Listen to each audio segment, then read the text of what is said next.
Boa tarde, gente. Boa tarde.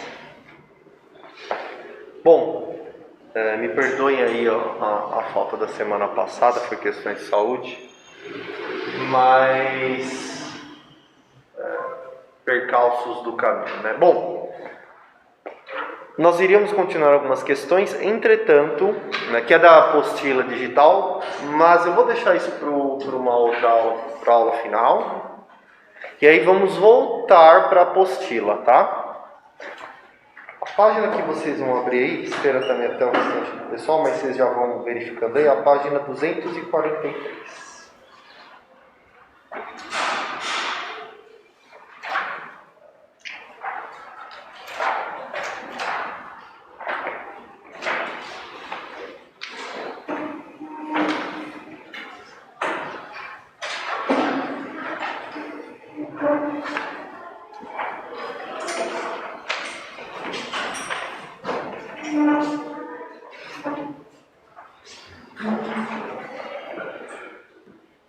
Deixa eu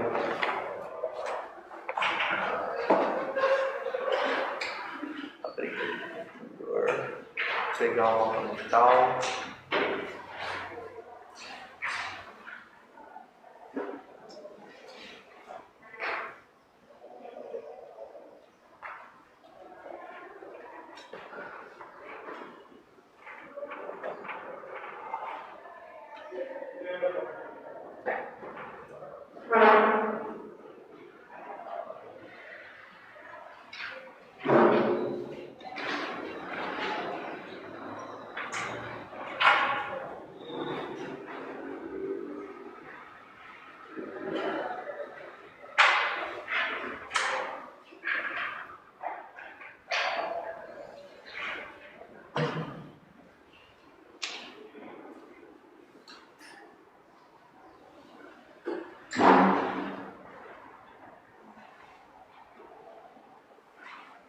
Quem está chegando, gente, página 243, tá?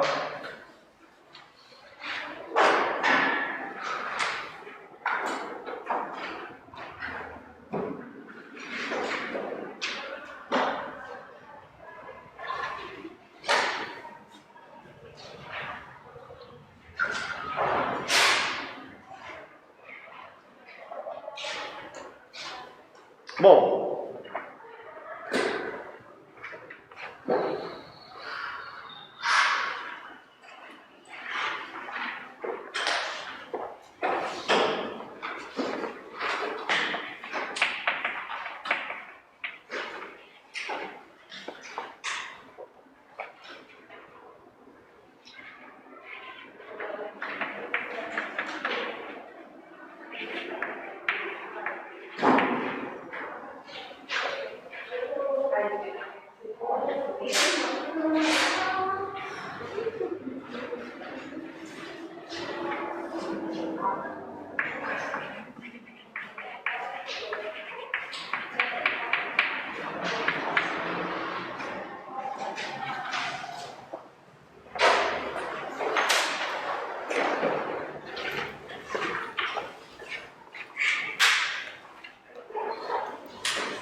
Quem está chegando aí, gente, página 243, tá?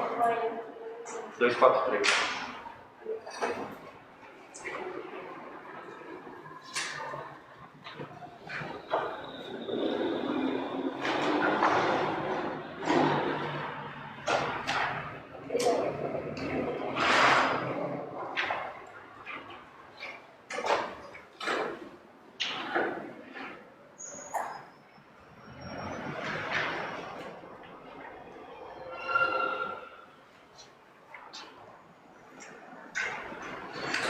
Bom,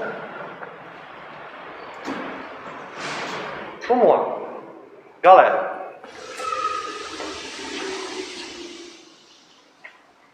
quero explicar para vocês, somente na aula de hoje, tanto para aproveitar o curso, mas também para não deixar passar batida a coisa, aqueles conceitos básicos sobre análise de oração e as categorias gramaticais. Em muitos testes, exames, isso aqui é solicitado de um modo ou de outro, seja diretamente ou indiretamente.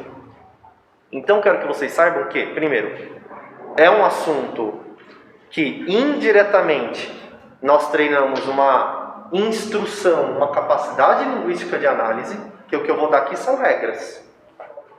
Igual você aprende matemática, tá? Mesma coisa. Eu vou falar o seguinte: esse termo trabalha desse jeito. Então, encarem isso como instruções, como uma regra de um jogo sintático. E de fato é. Segundo, isso serve para a capacidade de movimentação da capacidade de análise de vocês. A todo tempo no Enem vocês estão se deparando com um texto e vocês têm que achar categorias. Categoria argumentativa, categoria morfológica, às vezes categoria sintática também. Não sei se vocês lembram, tinha uma categoria que era uma das questões que resolvemos, era um aposto. Então, e outros exames, o Enem ele cobra menos, mas outros exames, o VEST, outros vestibulares, você vai prestar um vestibular para uma federal da vida, e não sendo pelos exames. É que, se não me engano, o federal ainda é só pelo Enem, né? Eles não têm o vestibular próprio mais. Mas a depender sendo uma FUVEST ou uma CONVEST, isso aqui é solicitado. E eu falo para vocês, prestem todos os exames que vocês puderem. Logo, preparem-se para isso daqui. Isso daqui, acreditem, compreender isso de uma maneira leve. Não vamos encarar, não vamos nos excruciar aqui. Mas prestar atenção e foco, porque é uma coisa que está lá. Isso aqui é assunto do 6º ano, para vocês terem uma ideia. Entretanto, você fala, por que eu estou estudando o assunto do 6º ano sendo que o exame é do ensino médio? O exame do ensino médio, ele cobra oração subordinada substantiva. Não tem como você resolver isso se você não souber isso. É maluca a coisa. É como eu querer ensinar, imagina, como eu querer ensinar raiz para vocês, né, a radiciação na matemática, e não ensinar primeiro multiplicação. É quase que absurdo resolver isso. Tá? Bom, gente, qual que é o conceito de sujeito? Nós temos, qual o conceito de sujeito não? O conceito de oração. A sintaxe é a análise da oração. Simples e direto assim. A oração, ela é constituída de partes. São 2 grandes partes. Todas as orações, quer dizer, todas as orações vão ter um predicado.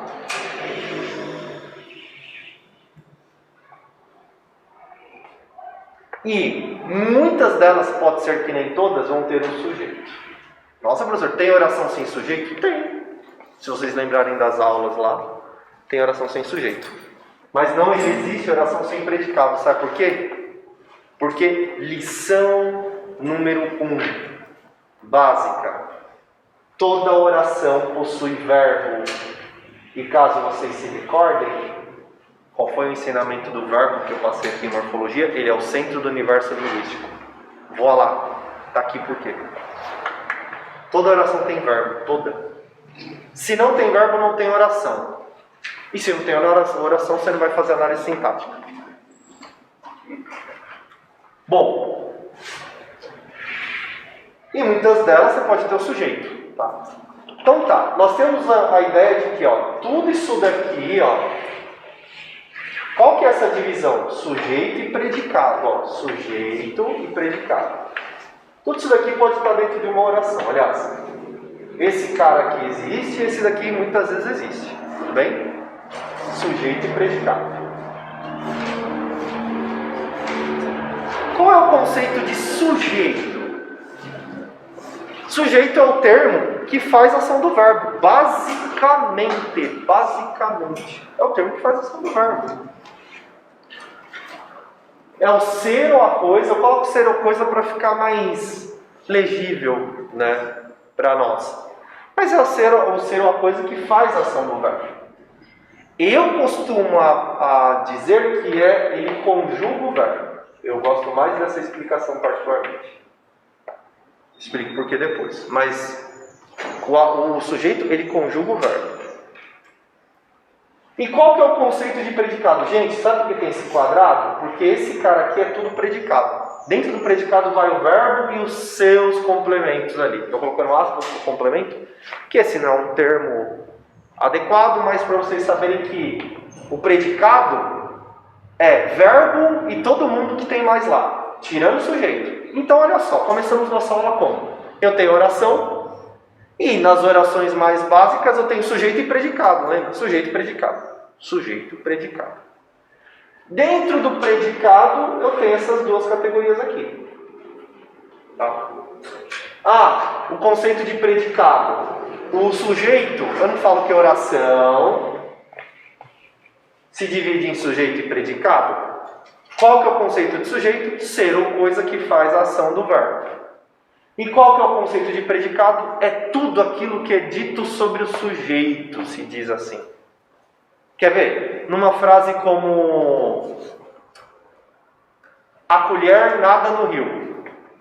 Veja, independente da coerência lógica, semântica, a sintaxe não está preocupado com isso.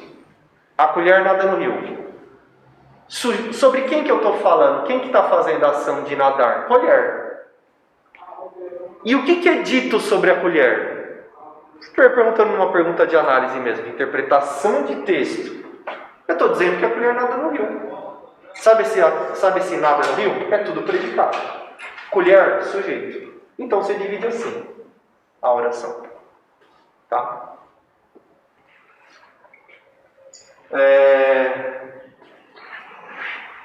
Teve um aluno, eu não me esqueço dessa aula, e ela brincando, ela tem uns 8, 9 anos, eu estava dando aula para um aluno da escola pública, e quando eu dei o conceito de predicado para ele, aluno do 7º ano, eu falei que o predicado é quando você conta algo, diz algo sobre o sujeito. Aí ele falou assim: professor, eu posso dizer então que as minhas vizinhas são todas predicadeiras, que elas ficam falando sobre ela. Muito boa associação dele, porque o predicado ele está falando de coisas sobre o sujeito mesmo. É tipo isso, tá? Ótimo. Veja, não tem... Vamos passo a passo, não tem segredo aqui. Não estou falando que é fácil. Só estou falando que não tem segredo. Conceito de sujeito, conceito de predicado.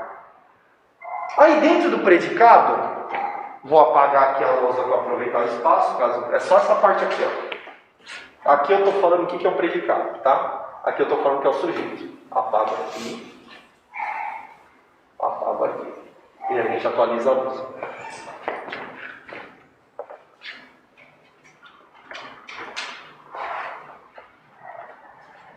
O verbo, que é o centro da oração, não tem segredo. Vocês já sabem identificar um verbo a essa altura do campeonato, né?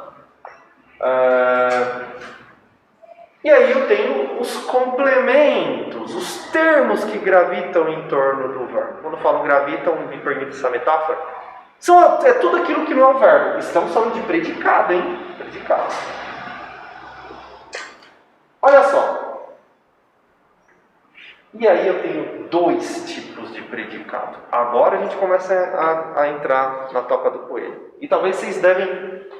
Não sei, vocês devem ter algum lapso, algum flashback da aula da professora Antônia, do tipo, nossa, é verdade, ela falou isso um dia lá na minha vida, há 25 anos atrás.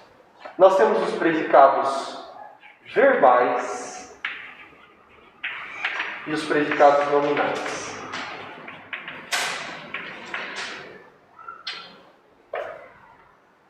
São dois tipos de predicado que eu tenho. E sujeito?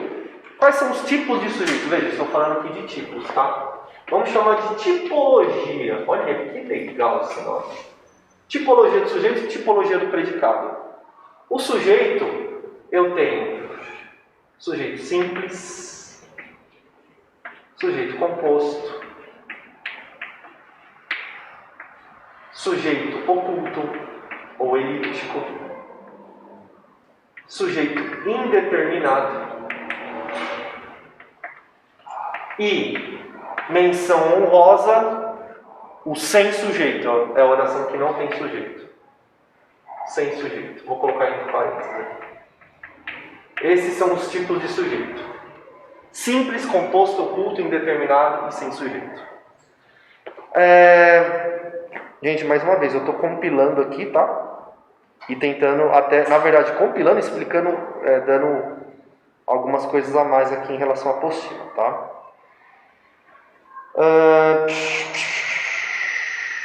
Bom,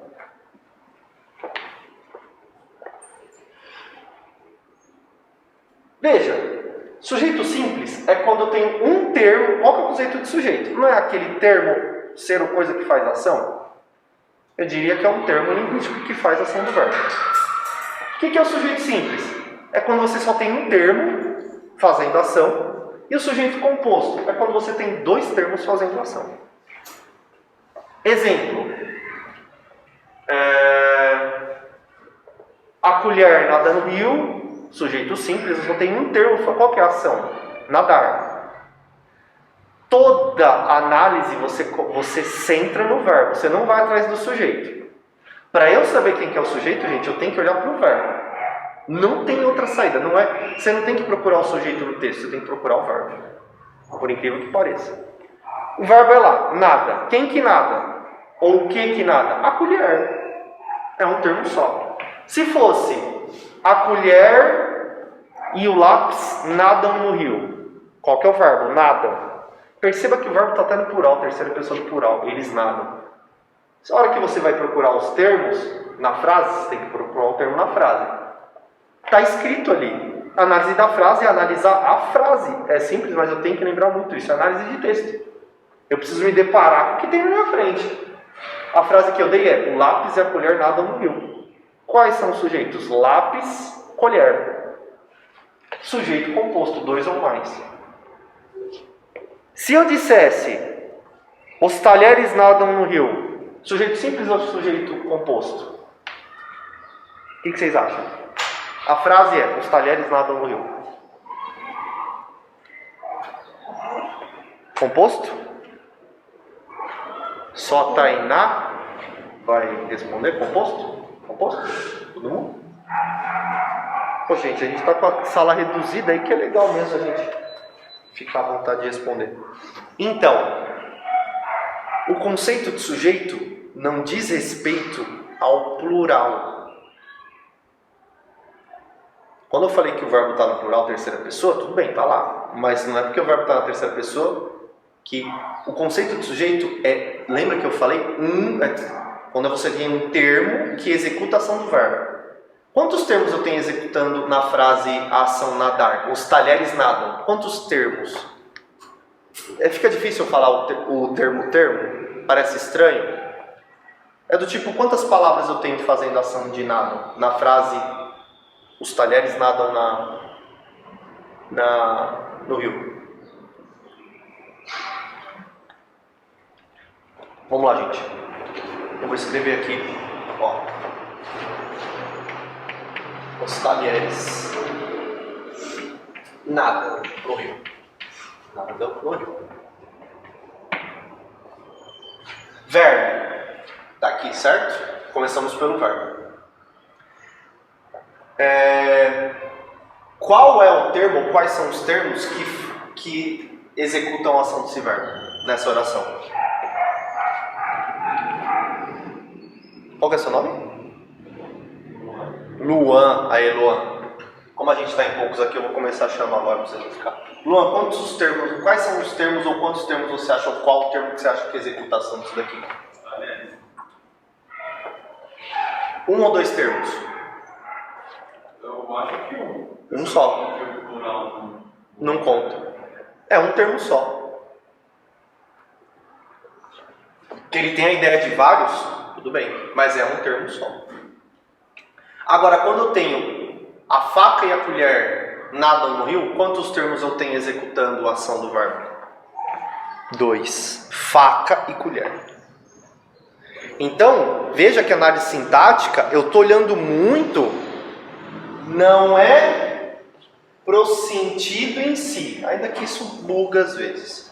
Mas eu estou olhando para as palavras que estão na frase mesmo. Tanto que sintaxe significa análise da relação das palavras entre si dentro da frase. É isso o conceito de análise sintática. Então veja, aqui é um sujeito simples. Sujeito composto, vocês podem anotar ou qualquer coisa do tipo, é a faca, todo mundo, né? Mas enfim, se vocês pegarem o espírito da coisa, a faca e a colher nadam no rio.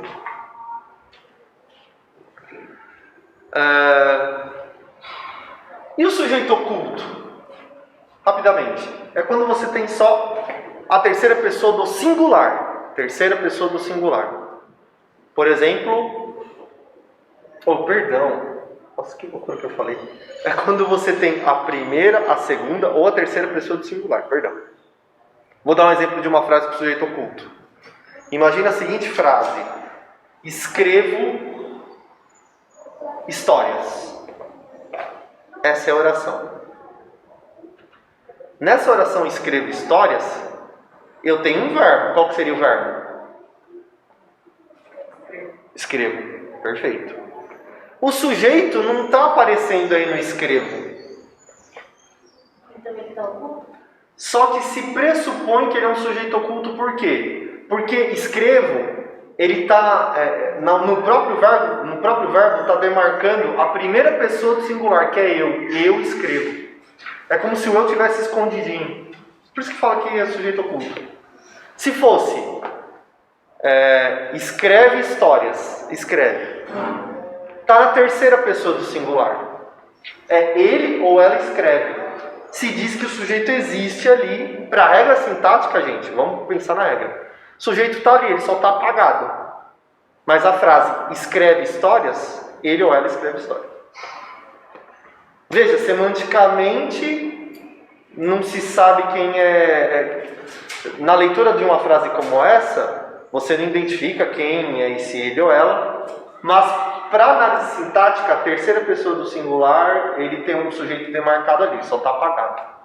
Isso também é a mesma coisa aqui na segunda pessoa, escreves uma história, tu escreves, aí seria o sujeito oculto também. Ele não vai pedir para você identificar se é primeira, segunda ou terceira. Eu que estou falando para vocês que quando vocês virem um verbo e não tiver sujeito para trás desse verbo, dá uma verificada se esse verbo não marca a primeira, ou segunda ou terceira pessoa.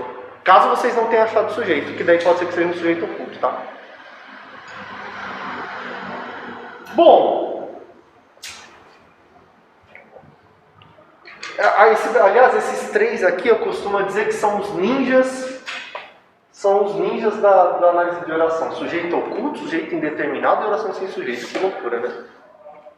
Só faltou o sujeito invisível, sei lá, tudo bem que oculto e invisível, praticamente a mesma coisa. Mas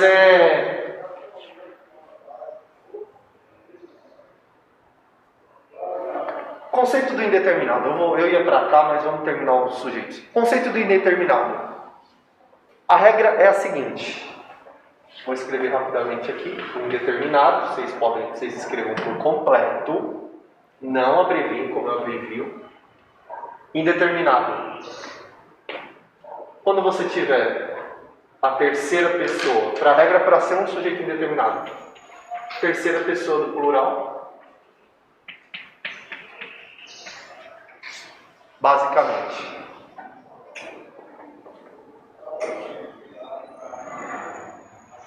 sem citar o pronome.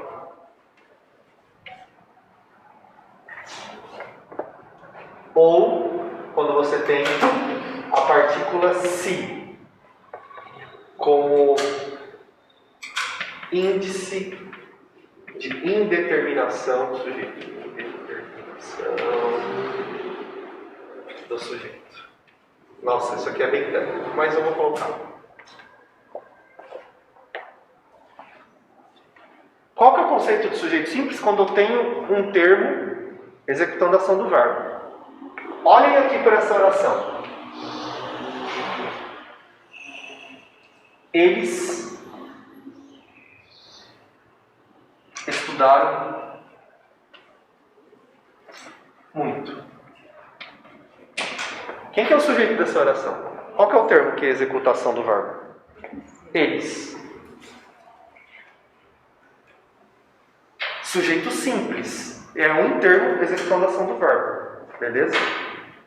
Agora, olha só o que eu vou fazer. A frase é essa. Estudaram muito.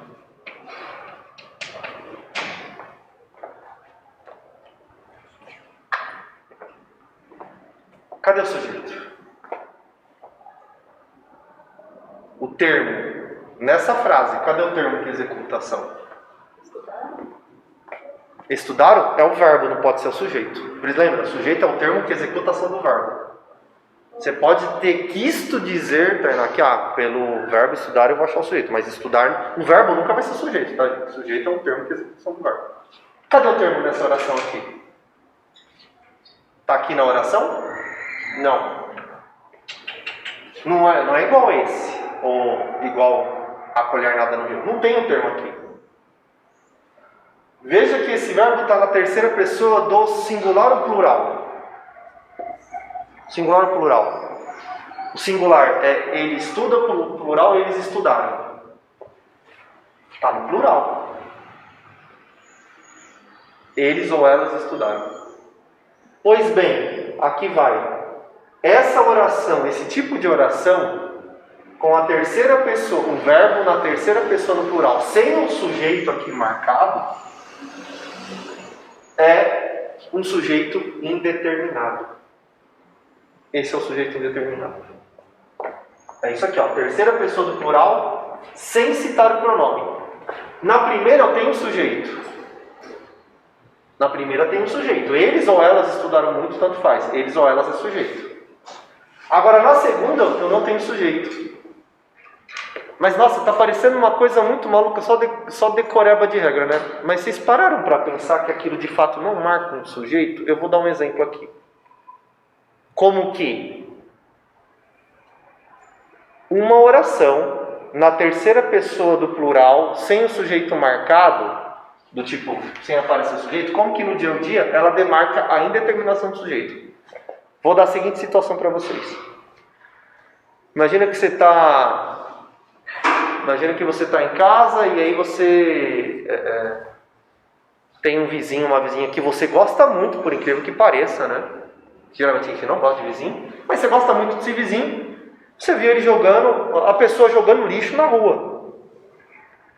E aí, por algum motivo, quando dá chuva, o lixo foi parar na frente da sua casa. E você não quer falar mal do vizinho, porque você gosta daquele vizinho. Olha só que interessante, você gosta.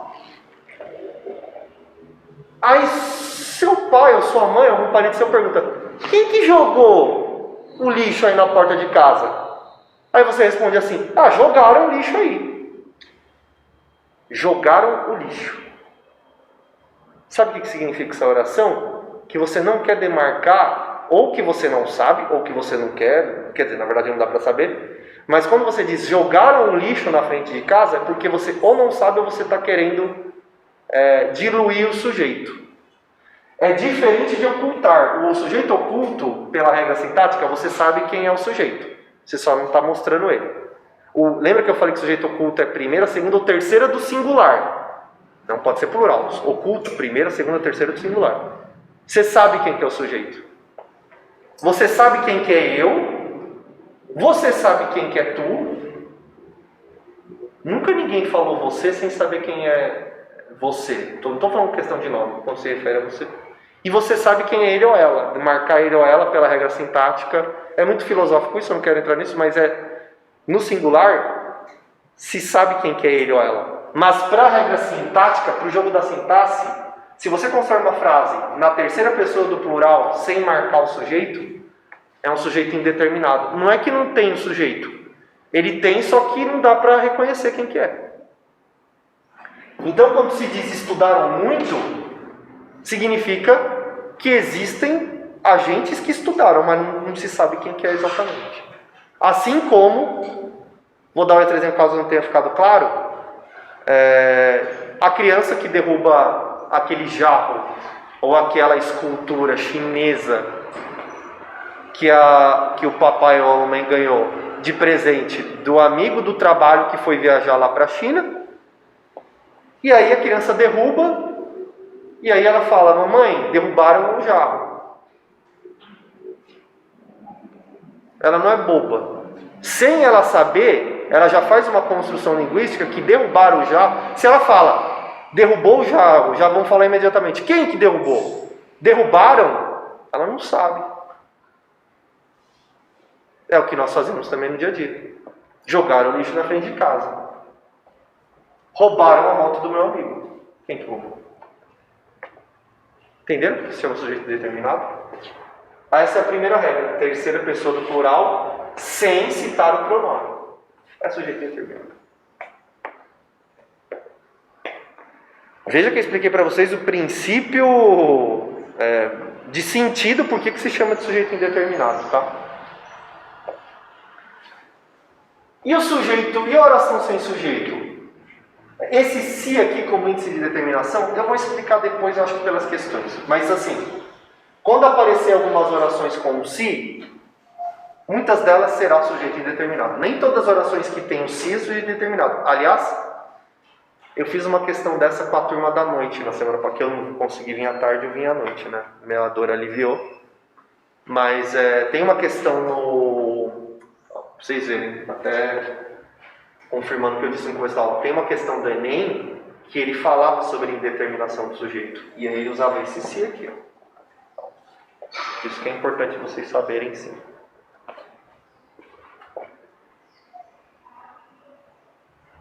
Sabe o sabe-se lá? A frase sabe-se lá. Esse se é indeterminação do sujeito. Não é que tem alguém que sabe alguma coisa. Não sabe quem que sabe. Tá? Só um exemplo prático. Bom, sintaxe da língua portuguesa na vida prática. Olha só, hein? É isso aí, Faustão. Ô louco. Bom, terceiro, oração sem sujeito. Esse daqui tem umas regras simples. Quando tiver o verbo haver, indicando existência, eu dei uma aula disso, uma das primeiras aulas, é oração sem sujeito. Oração sem sujeito. E quando tiver fenômenos da natureza. Deixa eu dar um exemplo do verbo haver, né? Às vezes vocês escrevem. Há pessoas no quarto. Não é uma oração sem sujeito. Quando tiver o verbo haver no sentido de existência, oração sem sujeito. Peraí, professor. O sujeito não é pessoas? Não. As pessoas, esse termo pessoas não está executando a ação do verbo haver pela análise sintática. Isso é uma pegadinha que cai muito em exame. E aí agora exemplo de oração sem sujeito com fenômenos da natureza. Choveu, o verbo é chover, certo? Choveu é um verbo. Choveu muito ontem à noite. Não tem sujeito essa oração. Oração sem sujeito. Mais uma vez com os exemplos da vida prática para vocês entenderem essa coisa. Veja, eu falo, o que é o conceito do sujeito? É o termo que executa a ação do verbo. Choveu ontem à noite? Não tem sujeito. Não tem um termo que executa a ação da chuva. E veja que choveu está na terceira pessoa do singular. Ele choveu. Se você for ver, ele está na terceira pessoa do singular. Mas não tem sujeito marcado. Professor, e se eu tiver uma oração do tipo, ele choveu ontem? Beleza, aí você analisa. O ele vai ser sujeito. já não é mais fenômeno da natureza. É alguma metáfora dizendo que essa pessoa chorou, sei lá. Não sei. Ou ele é Deus, ele é algum Deus mitológico que consubstanciou-se em chuva, virou chuva, não sei o que ele fez. Mas aí tem a oração executando o verbo. Agora, o verbo que marca fenômeno da natureza é a oração sem sujeito. Veja, explicado aí rapidamente mais os tipos de sujeito. Vou apagar aqui, tá? Porque afinal isso aqui é uma lousa dinâmica. Olha só que maravilha! Agora nós vamos para... Gente, claro, para todos que nos assistem aí, né? Os nossos milhares de telespectadores aí, para vocês aqui também, as centenas de pessoas aqui. Deem uma olhada, estudem isso depois quando chegar em casa.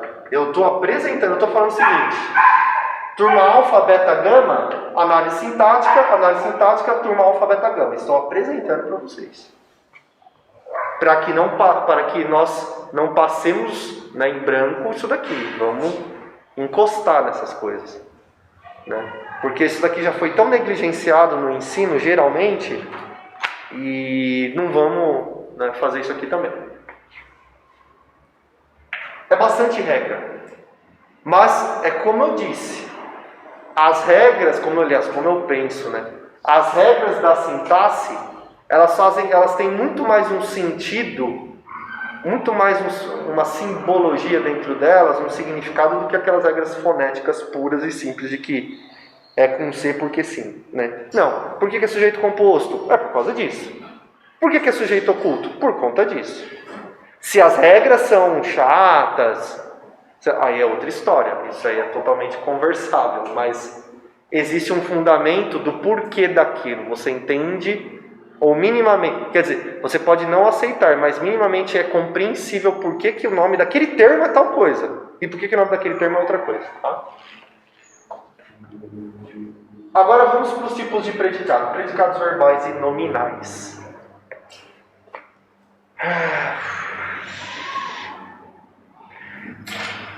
Eu costumo ensinar 3 formas para o aluno, desde o aluno do 7º ano até o aluno do ensino médio. Que, gente, não é? O aluno sai do Fundamental 2 com dúvida disso e chega no ensino médio também com dúvida. Ainda não fica muito claro. Claro, tudo bem que não tem uma prática, uma recorrência, mas... Veja, qual que é a diferença básica, a diferença técnica, perdão, do predicado verbal e nominal? Vou falar em termos técnicos. O predicado verbal, ele é um tipo de verbo que pede um complemento do verbo.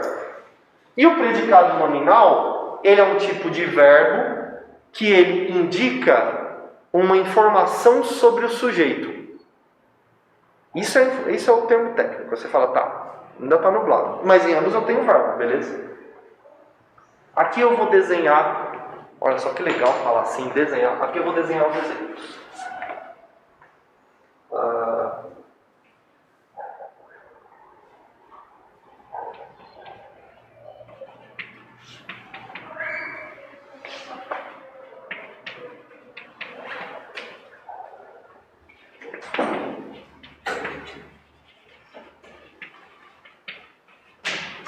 Beleza? Ele precisa de amigos, ele é meu amigo. Tá? Vou explicar esses termos técnicos. E aí vou dar as 2 explicações finais que são as... Eu acho que se o aluno pega esse clique que eu passo depois, talvez fica muito mais claro aí. Por que isso é chamado de predicado verbal? Aqui eu tenho sujeito simples, aqui eu tenho predicado.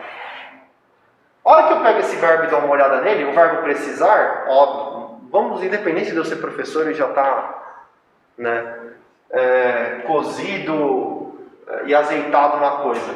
Mas o verbo precisar, ele indica um alvo do próprio verbo, do tipo, quem precisa de alguma coisa. Se diz que essa alguma coisa que é solicitada, que é precisada, ele é o objeto do verbo. Por isso, se diz que esse cara aqui, ó, é o complemento do verbo. Por isso que se diz que é um predicado verbal, o famoso PV. Que esse cara que vem depois do verbo, ele é um complemento do próprio verbo. Do tipo, você tem o verbo precisar? E automaticamente, por uma operação computacional da mente, quando se usa o verbo precisar, alguma coisa é pedida, alguma coisa é solicitada ali. Veja que eu estou explicando para vocês em termos de sentido. Pensa o verbo amar. Se você pensar o verbo amar, ele tem dois atores aí, duas pecinhas. Um sujeito que ama e um sujeito que é amado. Tipo, é automático. Claro, aí isso vai aparecer na frase, articulado de algum jeito. Mas, o verbo amar, em essência, ele pede um complemento do próprio verbo. Então, e esse cara aqui, vamos analisar essa frase. Ele é meu amigo. Tudo isso daqui é predicado também. É um predicado, isso aqui é predicado verbal. Por que eu sei que é nominal? Lembra que eu falei? É tudo aquilo. O predicado nominal é quando a informação, o dado que vem, o complemento que vem depois do verbo, é quando esse complemento dá alguma característica ou alguma informação sobre o próprio sujeito. Do tipo, quem é meu amigo? Não é esse cara aqui? Por isso que se chama predicado nominal. Nominal por quê? O sujeito é um termo nominal da oração, e quando você tem um predicado que a informação é sobre o próprio sujeito, ele vai ser um PN, vai ser um PV. Vou dar a segunda explicação e a terceira ainda, hein? Essa explicação é para quem tem a cabeça mais lógica. E eu vou dar uma outra que é para quem tem a cabeça, acho que mais analítica, menos matemática e mais analítica, mais interpretativa. Qual que é a lógica? Isso aqui é uma doideira minha. Eu faço a regra do XY. Eu assumo que sujeito é X, então você vai ter que reconhecer o sujeito. Você vai assumir que ele é X. E você tem que achar o complemento do verbo, ou seja, aquela informação que vem depois do verbo. Você vai assumir que é Y. Aqui, qual que é a informação que vem depois do verbo? De amigos, não é? E qual que é a informação que vem depois do verbo aqui? Meu amigo. XY. Se X for igual a Y, é predicado nominal. Se X for diferente de Y, é predicado verbal. Vamos aplicar. Vamos ver, né? Vai que alguém aqui até sinceramente fala, professor, não colou não. Tem muitos alunos que falam, professor, não peguei. Um ou outro fala, peguei esse esquema. Eu não falei que o ele é X e de amigos é Y? Ou seja, na verdade o núcleo aqui é até amigos, mas é amigos. Eu posso falar que ele é igual a amigos? No sentido dessa oração? Qual que é seu nome? Samuel. Samuel, você acha que ele é igual a amigos? Não. Não. Então tá, então você está assumindo que é diferente, né? Eu posso falar que ele é igual a amigo nessa oração? Lê a frase. Esse termo é igual a esse quando eu falo esse termo? Esse termo aqui corresponde a esse? No sentido da oração? Alguém quer responder? Quem acha que sim? Levanta a mão. Pois é. Sim. Esse termo aqui é esse aqui. O X é igual a Y, por isso que dá PN. Aqui o X é diferente de Y, por isso que dá PV. Quando você tem uma oração como a colher nada, esse nada no rio não vai dar certo porque ele é intransitivo. Aliás, eu devia falar antes dos verbos transitivos e intransitivos. Aqui, gente, eu já estou falando dos verbos transitivos, perdão, mas eu vou voltar. Eu já estou dando um salto já. Quando eu tenho uma oração como a colher, a faca corta o pão, eu posso falar, se eu tenho faca como termo X, verbo corta, pão como termo Y, eu posso falar que X é igual a Y? Faca é igual a pão?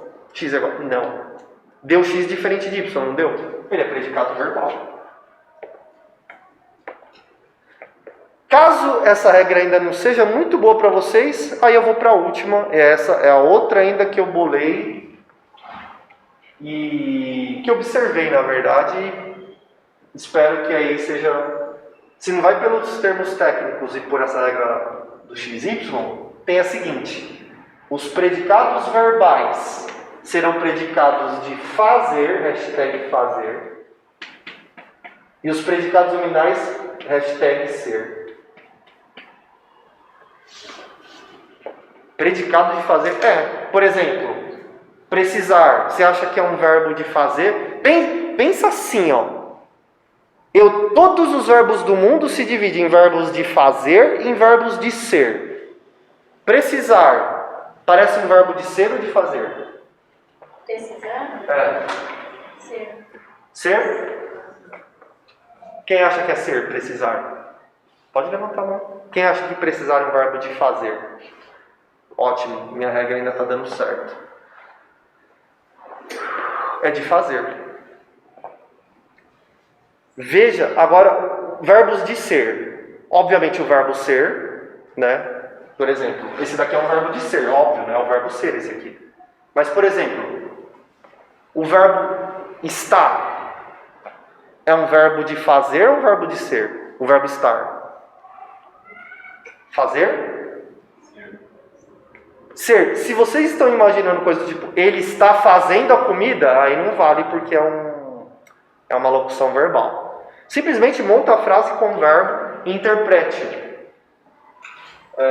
O verbo estar, são poucos verbos de ser. Dá para fazer uma lista. Aqui eu passo lista, mas eu deixo por último. É que assim, tem muito mais verbo de fazer do que ser. Os verbos de ser. Ser, estar, permanecer. Veja, lembra que eu falei o que é o conceito do predicado nominal? É quando você tem uma informação sobre o sujeito em si, uma característica do sujeito. Se eu tivesse uma frase como ele permanece meu amigo, é um predicado nominal. Mudei o verbo, do ser para o permanecer, mas é um predicado nominal. Ele continua meu amigo, predicado nominal. Eu estou dando uma característica do sujeito ele. Eu estou dando uma informação estritamente sobre o sujeito ele. Ao passo que essa informação aqui de amigos, ele complementa o verbo. É claro que esse predicado diz respeito ao conceito predicador. Eu vou contar uma coisa sobre o sujeito. Só que aí a diferença, né, para não deixar a vida simples, eu tenho predicados verbais e nominais.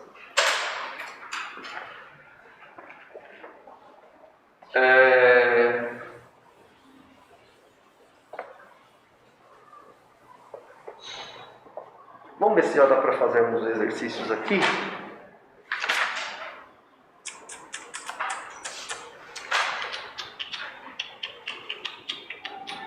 Só uma coisa, acho que eu passei muito também influenciado pelo livro aqui, mas é de fato. É que antes de você ter os tipos de... quando você tem os tipos de predicado, na verdade eu não pulei nada não, nada a ver, tá certo a sequência. Eu tenho sujeito e predicado, tenho tipos de sujeito e tipos de predicado. Tenho dois tipos de predicado, os predicados verbais e os predicados nominais. É que dentro dos verbais, eu tenho os predicados com uma transitividade ou os predicados com um verbo que são verbos transitivos ou verbos intransitivos. É daí que vai nascer a ideia de objeto direto e indireto. Mas eu quero ver se eu não preciso entrar nisso agora, que de verdade o assunto mais difícil de sintaxe é esse que eu passei aqui hoje, todos esses conceitos, que identificar se é objeto direto ou indireto, acredite, é a coisa mais fácil da área sintática, muito fácil. Difícil são esses conceitos aqui, que é muita instrução, tá?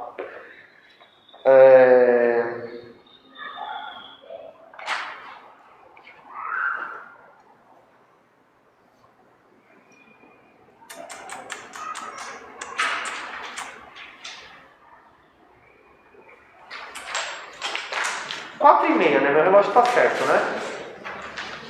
É isso, né? Sim. E até as 5, né? Sim. Tá, então eu acho que eu vou passar um transitivo, sim.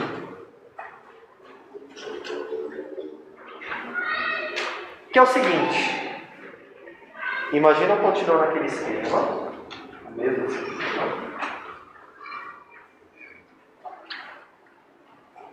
Nem apaguei. Dentro dos predicados verbais, eu tenho os transitivos e os intransitivos. Transitivo e intransitivo. Como assim, professor? Vou explicar. Dentro dos... Lembra que eu expliquei que eu dei um exemplo de predicado verbal e nominal. Veja, olha só como é que está a nossa árvore. Eu tenho sujeito e predicado. Dentro do predicado eu tenho o verbo e o complemento, certo? Eu tenho dois tipos de predicado. Predicados verbais e predicados nominais. O que eu estou explicando é o tipo de predicado aqui, tá? Agora, dentro dos verbais eu tenho mais dois tipos. Transitivo e intransitivo. Esse daqui também é um pouco mais, mas eu estou entrando em categorias. No nominal encerrou aqui, ó. O nominal acabou aqui. Não tem tipos de nominais, não. Os complementos, os predicados verbais, eu tenho dois tipos. Transitivos e intransitivos. Basicamente, gente, transitivo é quando um verbo pede um complemento, quando ele possui um complemento. E o intransitivo é quando o verbo não possui complemento. E o que é esse complemento? É o objeto do verbo, mas eu não ajudo nada. Nossa, que legal, ajudou muito. O complemento é o objeto do verbo. Veja, quando você diz que um verbo ele é intransitivo, é porque na análise sintática, veja que eu estou dentro do predicado verbal e os intransitivos. É quando você tem alguns verbos que eles não necessitam de complemento. Eles se encerram em si mesmos. Qual foi o exemplo que eu usei aqui com o predicado verbal? Vocês anotaram? Ele precisa de amigos. O verbo precisar precisa de complemento. Quem precisa, precisa de alguma coisa. O verbo, só para vocês saberem de curiosidade, o verbo precisar cairia aqui, ó. Ele é um verbo transitivo. Ele pede um objeto. Quando eu falo complemento, é o objeto do verbo, tá? Esse cara aqui não tem... Gente, esse cara aqui não tem objeto do verbo, tanto que ali é um verbo de ligação e tal. No predicado nominal não tem objeto do verbo. O objeto do verbo só vai aparecer aqui nos transitivos. E eu vou explicar o objeto ainda. Que objeto, juro, é a última coisa, mas é a coisa mais fácil. Depois de passar por todo esse BO aqui, é a coisa mais fácil. O verbo precisar, quem precisa, precisa de alguma coisa. Agora o verbo morrer. Morrer, o verbo morrer. Ele tem complemento? Respondo, não. Do tipo, ele morreu. Foi no passado. Vamos analisar a oração? Cadê o verbo? O verbo morrer. Tem sujeito? Tem. Ele. Sujeito simples. Isso é um verbo de fazer ou de ser? Por incrível que pareça, é um verbo de fazer. É um verbo que se indica uma ação. Os verbos de ser não indicam ação. Outra dica. Só vou acumulando vocês, né? Mas o verbo de ser não indica ação, os verbos de fazer indicam ação. Isso daqui é uma ação. É um processo. Morrer é um verbo de fazer. Logo ele vai cair aqui, ó, nos predicados verbais. Agora, ele é um verbo transitivo ou um verbo intransitivo? Ele é um verbo intransitivo, ele não precisa de complemento. Quando você pensa no verbo precisar, ele necessita de um complemento. Alguém que precisa e algo que é solicitado. Agora, quando você pensa no verbo morrer, você só tem uma informação necessária aí, que é quem morre. Não tem complemento. Peraí, professor, tem complemento ano passado. Não, isso daqui não é um complemento desse verbo. Isso aqui ele vai ser encarado na análise sintática como uma outra coisa, uma adjunta adverbial. Lembra que eu ensinei advérbios para vocês? Vai cair aqui, ó. Mas eu não vou ensinar isso agora, adjunta adverbial, não quero lotar vocês de informações. Esse cara aqui para análise, esse cara não completa o sentido do verbo. O que eu quero dizer? Lembra que eu falei que advérbio é acessório? Não sei se vocês lembram disso, que eu podia tirar ele. Se eu escrevo a frase, ele precisa de amigo. Se eu escrevo, ele precisa de. Gente, tá faltando uma informação, tá? Uma informação do verbo. Agora, para provar como esse verbo é intransitivo, ele não tem objeto. Não estou falando que isso aqui é uma regra geral, tá? Mas veja. O verbo morrer, ele morreu. Se ele morreu de alguma coisa, se ele morreu em tal tempo, não importa. Esse verbo não precisa de objeto. Ou seja, ele é um verbo intransitivo. Pensa assim, intransitivo porque ele não precisa transitar com nenhum objeto. Ele não precisa se ligar com nenhum objeto. Tem uma série de verbos que é batido na língua, dos verbos intransitivos. Verbo andar, o verbo nascer, o verbo morrer, o verbo correr. Pensa, ele correu no parque. No parque não é complemento desse verbo, ele corre. Aí eu quis dar uma informação a mais do lugar, mas quem corre, corre. Não preciso. Agora, se eu tenho um verbo como ele comprou, pensa no verbo comprar. Automaticamente na sua cabeça, no seu computador de linguagem, você tem alguém que faz a ação de comprar, assim como você teve alguém fazendo a ação de correr. Legal. Mas no verbo comprar, você automaticamente identifica, né, algo que é comprado. O verbo correr para ali. Não, professor, quem corre, corre em algum lugar, né? Mas se algum lugar é informação a mais. Ela não é necessária como algo que é comprado. Veja, vocês estão entendendo que a análise sintática, para mim até esse é o ponto mais fácil dela. Você tem que tentar entender como uma análise de sentido e também sabendo as regrinhas do jogo. Não é só sentido não, porque às vezes tem coisa que fala, professor, isso para mim não faz sentido. Para mim é importante falar do que a pessoa morreu. Tudo bem. Mas para análise sintática, o verbo morrer não perde um complemento. Como outros verbos. Pouquíssimos verbos são intransitivos. A gente tem muito mais verbo transitivo na língua.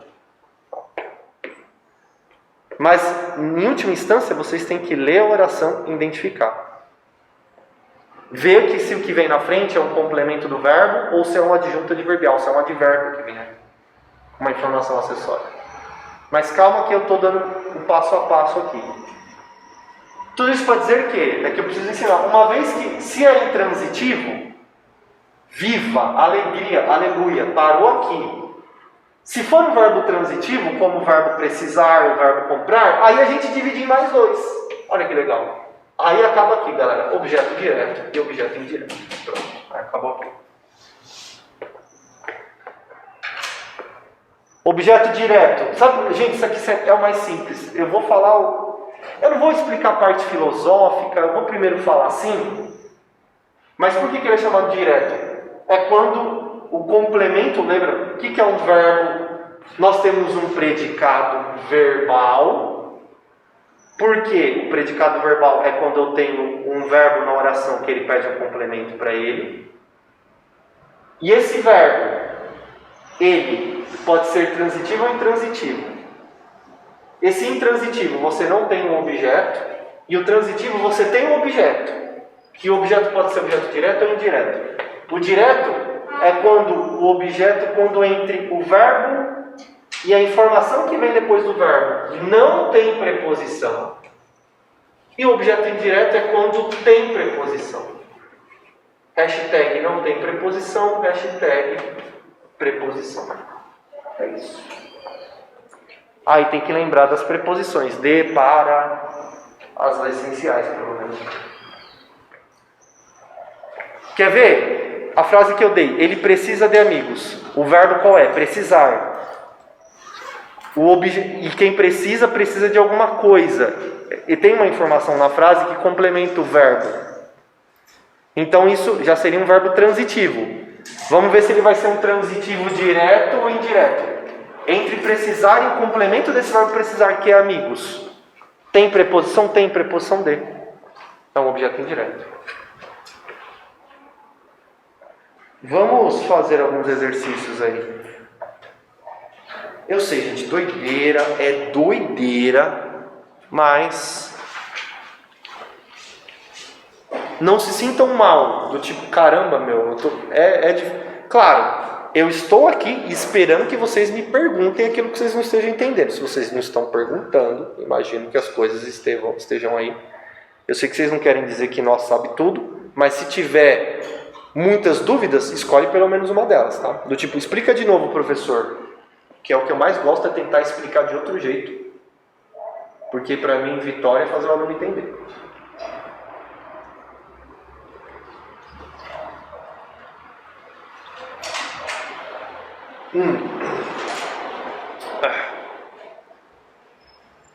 Página 247. Bora lá?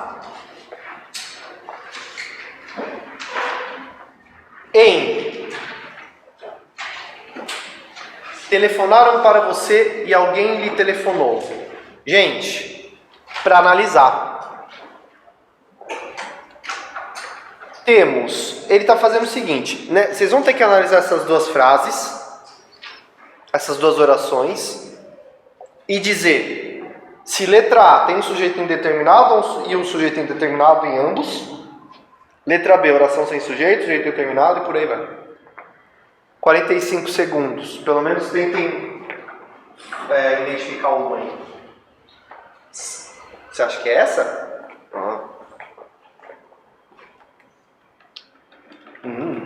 Ok. Já temos uma aposta aqui, ó. Já temos um lance.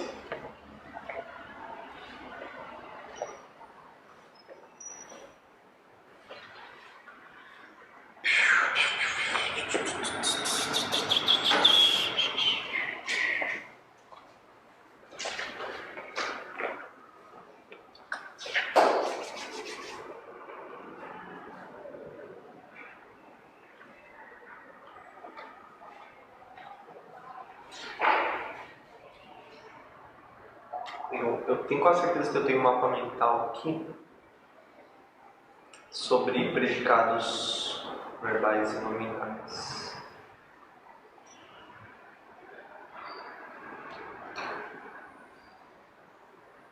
Aqui.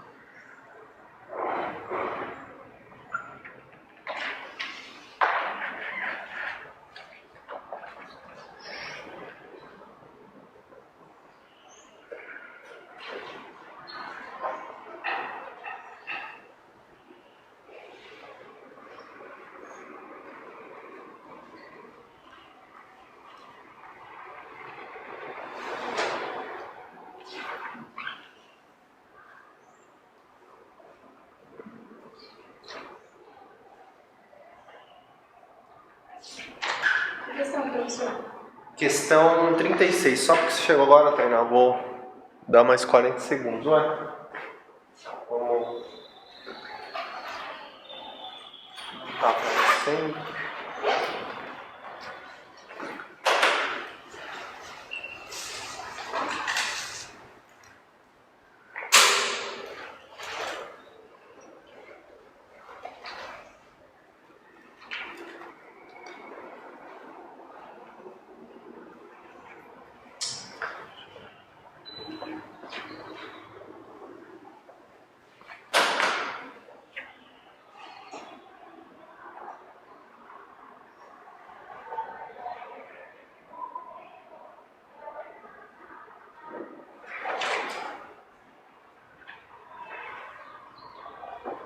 Bom, 36. Qual alternativa vocês acham? C? Todos na C? Muito bom. Ó, telefonaram. Cai naquela regra que eu expliquei do sujeito determinado. Terceira pessoa do plural, né? Sem indicar a terceira pessoa. Tipo, não tá os garotos telefonaram. Eles telefonaram. Não, só tá o verbo telefonaram. Né? E alguém lhe telefonou, por incrível que pareça, lembra que eu falei, sujeito é o termo que faz a ação do verbo. Semanticamente, se fala alguém, Você pode até dizer que não necessariamente eu vou saber quem é alguém, mas pouco importa para a sintaxe.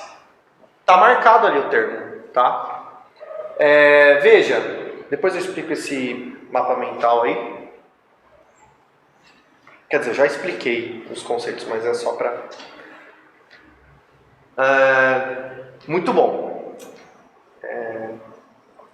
Gente, outra coisa também é que eles ainda deixaram a questão não fácil, mas não quiseram, eles podiam complicar mais. Se tivesse ninguém lhe telefonou, ainda seria o sujeito simples. Ninguém é sujeito. Vocês veem como uma coisa é muito louca. Regras da análise sintática, tá? Mas ninguém é sujeito. Ele trata-se de um pronome indefinido, mas ainda assim é um sujeito. Aqui, ó, esse aqui.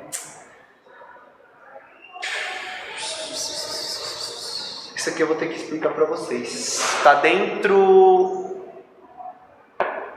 nessa página de agente da passiva, na 246, eu vou explicar aqui por essa questão. Vou ver se eu explico rapidamente. 37. Vendem-se galinhas. Temos o quê? Sujeito simples, sujeito determinado. E aí? Quer dizer, eu não vou deixar vocês resolverem. Deixa eu explicar uma coisa. Quem quiser já fazer e dar um lance aí, tudo bem. Mas ó.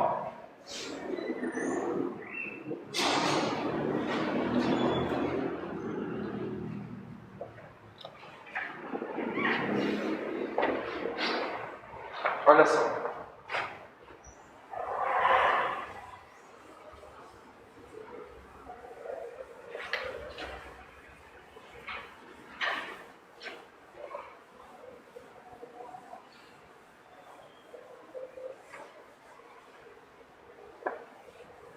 Nós temos Lembra que uma vez eu falei de vozes verbais? Eu falei que tem voz ativa, passiva e reflexiva do verbo. E eu falei da voz passiva, que é quando o sujeito do verbo recebe a ação. Voz ativa, ele cortou o limão. Voz passiva, o limão é cortado por ele. Olha essa frase aqui, ó. O limão é cortado por ele.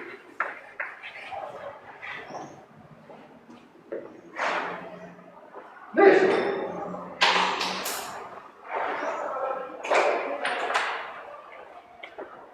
Onde que está o verbo nessa oração? Para analisar a oração, nós temos que achar o verbo.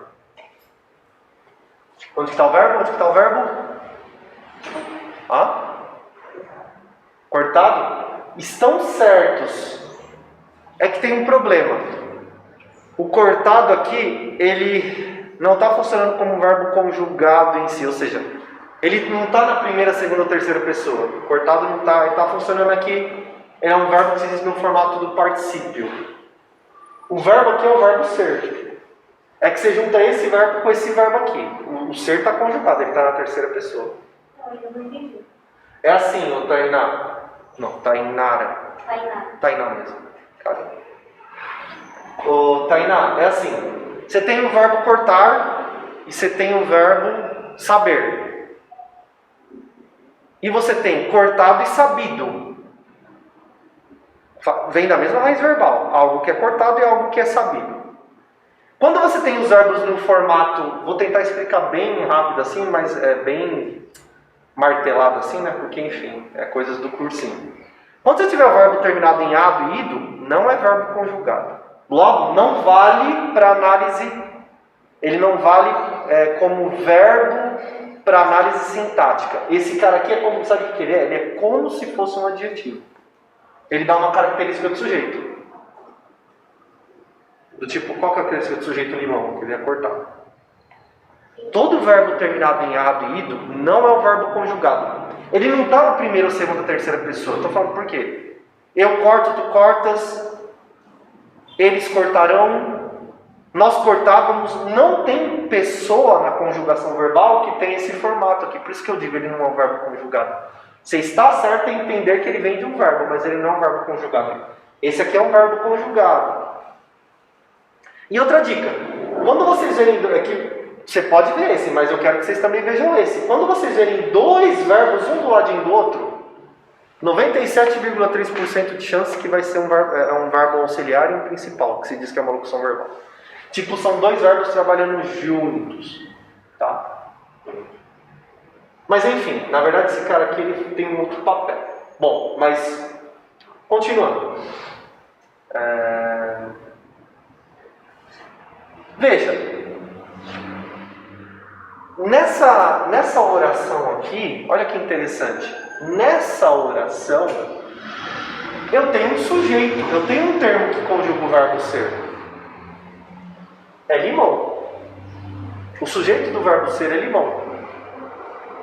Esse cara aqui, só que é engraçado que ele está conjugando esse verbo, só que ele está fazendo ação ou recebendo ação? Ele está recebendo ação de um outro ser. O sujeito da frase é limão, tá?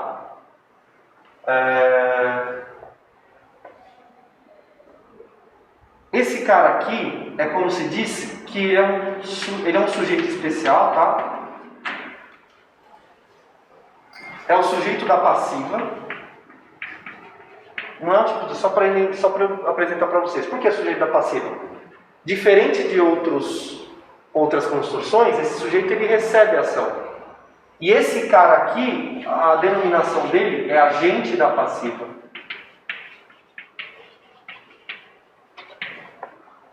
É assim, o sujeito dessa frase é esse cara, é ele que conjuga esse verbo, limão. Mas, para análise sintática, quando você tem esse tipo de construção, ele é cortado, ele foi cortado, ele foi preso, ele é preso, ele está...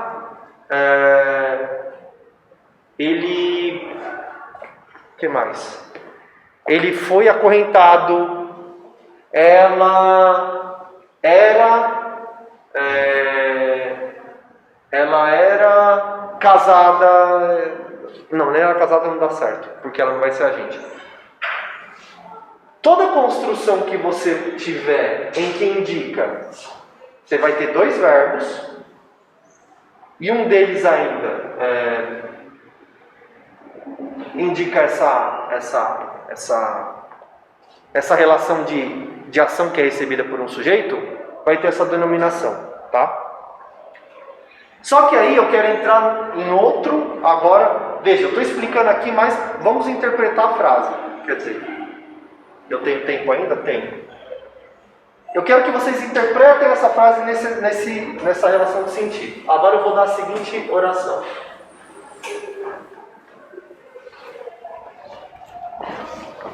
Nós estávamos no aqui.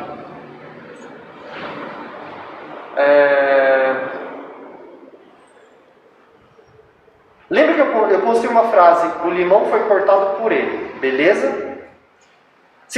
O que eu quero que vocês entendam dessa aula, desse assunto aqui? Eu quero que vocês enxerguem que eu tenho um sujeito que ele sofre a ação de um outro cara, um outro termo. Presta atenção agora se eu escrevesse assim.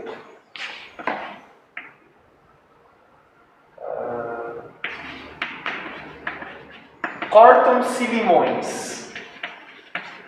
Ali o limão foi cortado por ele, corta-se limões. Viva a limonada. Deixa eu fazer uma pergunta interpretativa para vocês. E relaxem e pensem, reflitam. Nessa oração, parece que esse cara está fazendo uma ação ou ele está recebendo uma ação? Recebendo, não é? Vocês têm essa impressão? Que esse termo aqui ele está recebendo uma ação? Pode ver. Legal, já está boa a análise de vocês. Esse cara aqui continua sendo um sujeito paciente, ou um sujeito da passiva. É engraçado que ele continua sendo sujeito do verbo cortar. Isso é muito específico, gente. É um assunto chamado agente da passiva. Está na página 246. Tá?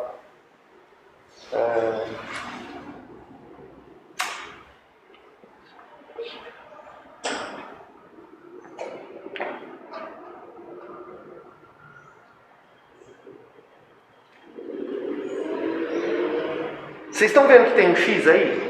na página. Camila leu muitos livros. Muitos livros foram lidos por Camila. Gente, esse assunto é o seguinte. Vou resumir o que está aqui. Depois vocês pesquisem, claro, com mais calma. Para todos que estão nos vendo aí também. Deem uma olhada nesse assunto da gente da passiva. Por quê? É para você saber que existem orações em que o sujeito faz a ação do verbo. Seja ele predicado verbal ou nominal, é ele que está fazendo a ação do verbo. Só que tem orações que o sujeito recebe a ação do verbo. Aí ele vai receber uma denominação especial, tal como está aqui, ó. Sujeito paciente, ou sujeito da passiva, e agente da passiva. Tá? O verbo está na voz passiva, etc. Tal, né? Por que eu estou explicando isso rapidamente agora? Vamos para a questão 2. Não, questão 37. O pulo do gato. Gravem isso daqui.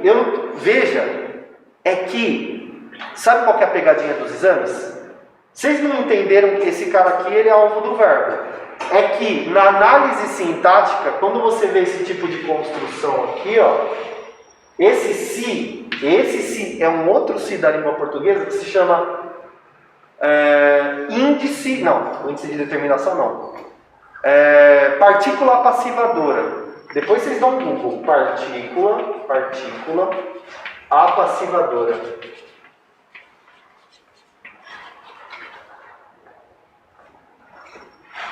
Esse cara, apesar, quando vocês verem uma oração desse jeito, desconfiem. Vai ter questões que vão falar que é uma oração com sujeito indeterminado. É porque tem um se que ele é o sujeito indeterminado. Olha só, a língua portuguesa tinha que facilitar, né? Tem um se que é sujeito indeterminado, que é um outro se. Explico depois. Mas eu falei já dele aqui. Vou dar um exemplo. Na oração precisa-se de trabalhadores, não é partícula passivadora. Em precisa-se de trabalhadores, é o índice de indeterminação do sujeito. O nome desse cara é índice de indeterminação do sujeito. Esse cara é diferente desse, sabe por quê? Porque na partícula passivadora tem sujeito, é um sujeito simples, e aqui índice de determinação do sujeito, vocês acham que tipo de sujeito que é? É o sujeito indeterminado. Aí tem os macetes. O macete é o seguinte: em cortam-se limões, você fala, peraí, cortam-se limões, é uma oração que tem sujeito ou não tem sujeito? Se você conseguir transformar essa frase na voz passiva, ele tem sujeito, que é o que está na página 246. É o seguinte: cortam-se limões. Eu poderia transformar ele como limões são cortados por alguém? Se deu para transformar, acabou. Essa oração tem um sujeito. O sujeito é limões, logo é um sujeito simples.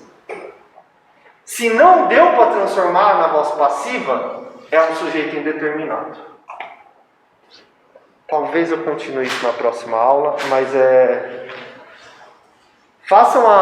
eu vou mandar esse mapa mental depois, não vou explicar, mas deem uma olhada. Isso daqui é um tema muito caro, as diferenças entre partícula passivadora e índice de determinação do sujeito. Com a aula que eu dei aqui hoje, imagino que dá para vocês se virarem sim, né? Porque eu expliquei o que é um sujeito indeterminado, voz passiva, etc. E qual é a resposta certa? Na B? Não, na 37, né? Vendem-se galinhas. Veja só, eu posso transformar na voz passiva, galinhas são vendidas por alguém? Veja, não é? Logo, esse se é uma partícula passivadora. Logo, se é uma partícula passivadora, qual que tem sujeito simples? Letra A, é o gabarito. Entenderam a lógica? De novo. Mas na 38 tem uma pegadinha também, professor. Na 38 tem uma pegadinha. Tem. Na 38 tem uma pegadinha muito boa, aliás. Depois vocês tentam resolver. Beleza? É isso aí, gente. Valeu. Estudem. Vamos nos falando aqui.